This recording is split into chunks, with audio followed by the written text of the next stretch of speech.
Em 1767, o rei Carlos III da Espanha expulsou os jesuítas do Chile, temendo que os jesuítas lhe roubassem o reino.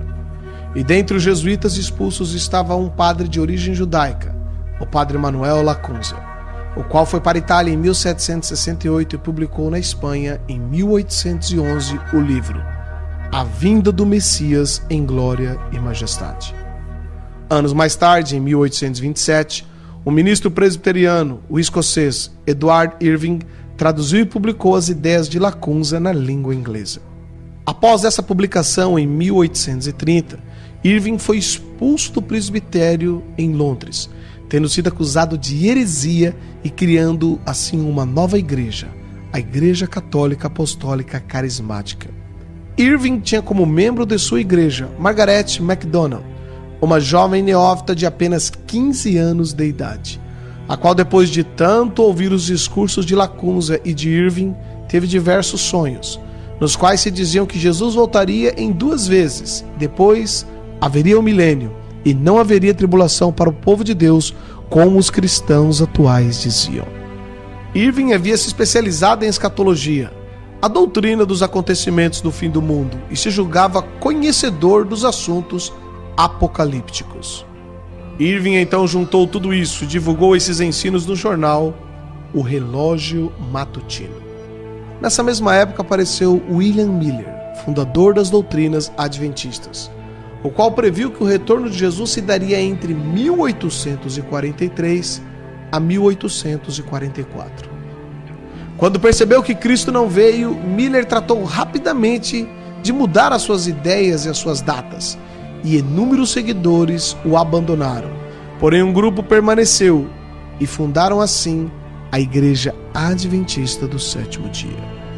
Tempos depois, em 1859, um maçom, John Nelson Darby, estudante de direito, pregador anglo-irlandês, organizou as ideias do padre jesuíta Lacunza, de Irving, de Margaret MacDonald. Darby ensinou que a igreja seria arrebatada antes da grande tribulação, que para ele duraria 7 anos. E Darby também reinterpretou a Bíblia, criando as doutrinas dispensacionalistas. Os ensinos de Darby foram amplamente disseminados ao redor do mundo quando um pseudo-advogado maçom norte-americano chamado Cyril Scofield publicou a Bíblia de Estudo Scofield. Segundo relatos da época, Scofield foi um advogado maçom, acusado de corrupção e que se entregou à bebida e, como consequência, separou-se de sua esposa e de seus filhos, abandonando-os. Tempos depois, se tornou membro da Igreja Congregacional e trabalhou com Moody. Scofield divulgou amplamente o sistema teológico desde Lacunza até Darby, o qual afirmava que o retorno de Jesus Cristo ocorreria antes da grande tribulação e, portanto, os cristãos não deveriam preocupar-se tanto assim. Após ter sido ordenado, Scofield casou-se novamente e passou a fazer conferências bíblicas e distribuindo na América cursos bíblicos por correspondência.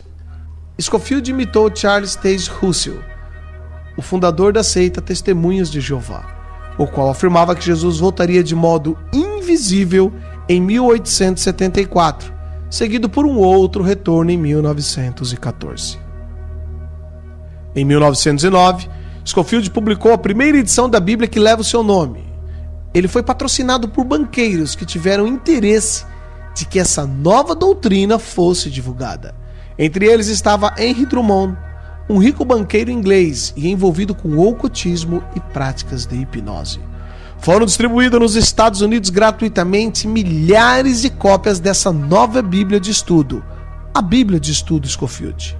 A partir desta nova crença, mudou-se a mentalidade dos cristãos americanos e, em seguida, de todo o mundo. A maior parte dos cristãos passaram a crer que não mais passarão pela grande tribulação, e se não forem arrebatados na primeira vinda de Cristo, poderão ser na segunda vinda. Juntando-se a isso, surgiu o escritor de ficção Tim LaHaye, que popularizou através de livros e diversos filmes as ideias da Bíblia de Estudo Scofield. E Tim LaHaye lançou também a sua própria Bíblia, a Bíblia de Estudos Tim LaHaye. Os filmes de Tim LaHaye são ficção, como ele mesmo diz, E mostram as ideias de Lacunza, de Irving, de Miller, de Darby, de Scofield, os quais afirmam que a vinda de Jesus, isto é, o arrebatamento, não será visível, mas será um rapto, uma espécie de sequestro, e que os cristãos que não forem arrebatados poderão ir na segunda vinda ou nos 1000 anos que seguirão.